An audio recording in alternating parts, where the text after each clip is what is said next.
Hi, this is Stan Yan. Welcome to my character design tutorial.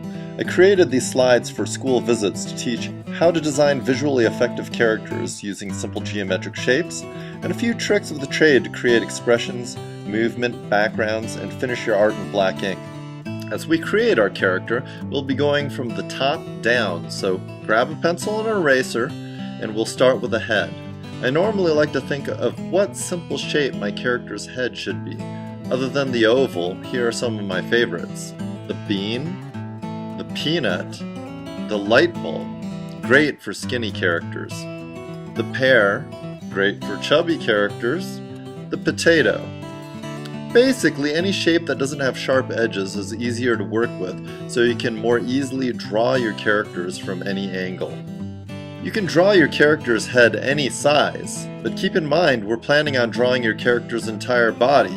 So if you draw your head this big, you're only going to have this much room left for his body. Great for a cartoony character, but not so good if we're trying to do something more realistic.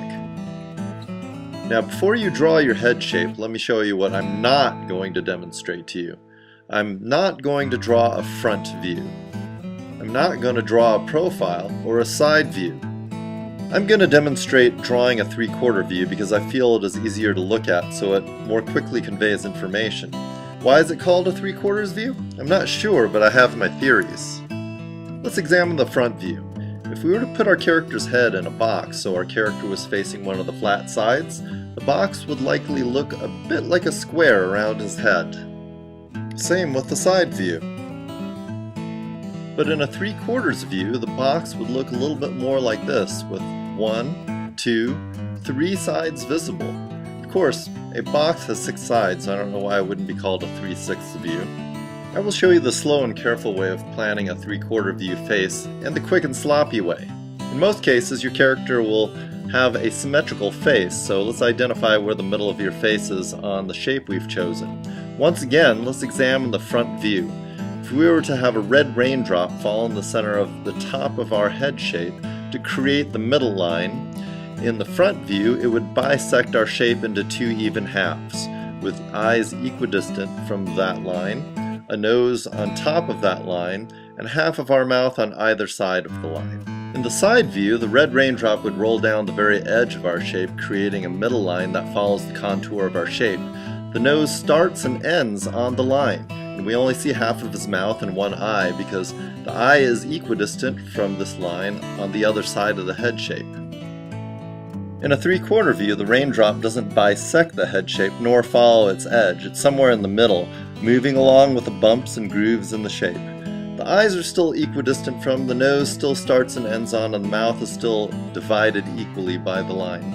In the fast and sloppy way, I just shove all the facial features over to one side of my head shape and call it good. Not as slick, but it works too. Okay, if you haven't already drawn your head shape on the paper, please pause this video and do so. Don't draw it too close to the top of your paper in case you decide to give your character a big hairstyle. Now let's explore eyes. They can be simple, like dots, or ping pong balls with dots. These can be nice because you can add eyelids to be expressive. Almond or football-shaped eyes can provide your characters with a touch of realism. Add ovals for the pupil, iris, and one off-center for a highlight, eyelashes, and an eyelid line. Noses can be any shape or size, like this. If they're big enough to overlap with the edge of your head shape, just erase things that are behind the others. But be careful where you put the nostrils. Actually, in the 3/4 view, you'll probably only see one under the nasal fold. Here are some other nose styles you may choose. A clown nose is the easiest, just an oval. A Romanesque nose is like an upside-down 7. What I call a hobo nose can be created with a spiral. The smaller the nose, the younger the character will tend to look. This one looks like a tiny frown. This is the same kind of nose you'll see on the comic strip character Nancy. This is the one I'll go with. It appears to be a curvy upside-down 7 with a single nostril, making it cute turned-up nose that matches my eyes a little better. If you're drawing an animal character, you might have a snout, and you'll add an additional shape.